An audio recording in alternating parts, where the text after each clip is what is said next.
Now let me throw the Eric Adams story at you. Okay. Now, the first time we did the Eric Adams story, it was kind of spontaneous. I don't think it might have been spontaneous like this, right. But it was that my thought was, okay, he is now criticizing Biden over immigration.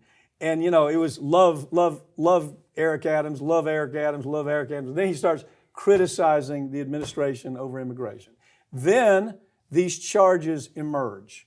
And it really does look like there's some connection. But the rest of the story wasn't told. The investigation's been going on a long time. Yeah. Before he came out about immigration. And, oh, by the way, his chief advisor, Louis Martin, I think is her name. She's chief of staff. Yeah. Now she was prosecuted because of fraud, money laundering, bribery. She and her son were both targeted because they were getting bribes from construction companies saying, yeah, you can build this company, this building. Same thing that Eric Adams did with the Turkish, the Turkish government. Consulate, yeah. Yeah, go ahead, pick it up from there. And there were also other people in his inner circle in the mayor's office that were also part of these bribery schemes. And we had talked about that, over a year ago, I think it was, because we sat here and just talked about the New York political scene because you had all of these people being investigated. Hochul herself, her aides, were going to jail for all the horrible stuff they had done. So there's just this cesspool of corruption throughout the government in the state of New York. And unfortunately, you may not want to admit it, but it's the Democrats that are running it, and they need to be gotten rid of. It's Tammany Hall all over again, man. Listen, I had a good friend of mine who I used to try a lot of cases with, just a brilliant lawyer. I was kind of paying attention to this story, and then he texted me, said, Pat, look, here's what you need to understand. And I'd been following it, but the seventh lawyer who resigned and said, hell no, I'm not signing a dismissal. That guy, by the way, used to be a clerk for Judge Roberts, Supreme Court Roberts. Okay? Now, about as right-wing as you're going to get.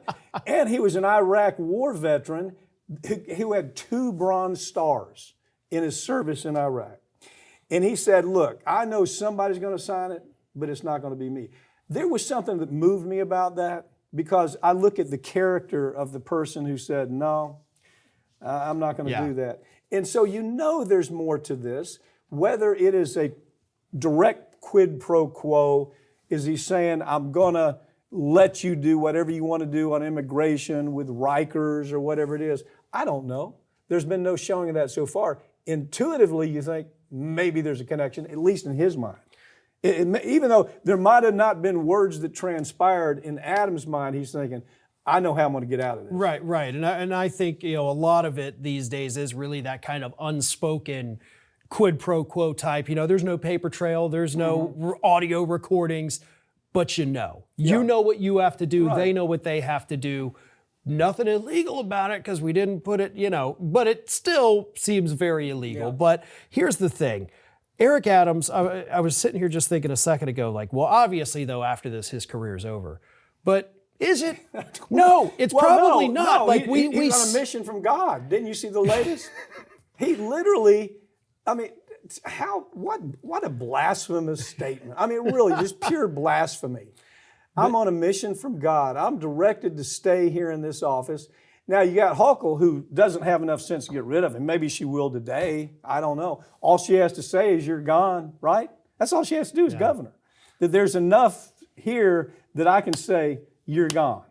Now, that's what you do. Yeah. To me. Well, and I'm not sure about the, federal versus state, but have Letitia James say, okay, if they're going to get rid of these on the federal level, I'm sure we could probably find some state laws that also pertain to this. Why are we not already doing that? Of course. I hope they are. But this isn't a minor thing. The allegation is that he took that somehow $123,000 ended up in his pocket from bribes because he said to the Turks, well, I'm gonna fast track a Turkish consulate right here in your backyard. Nobody else can do that, but I can. And he gets paid big money to do that. But hey, look, I mean, the silver lining on this, he was not dumb enough to do a Menendez and get paid in gold bars. So or stuff cash down the line. Maybe he did. I don't know. We'll find out.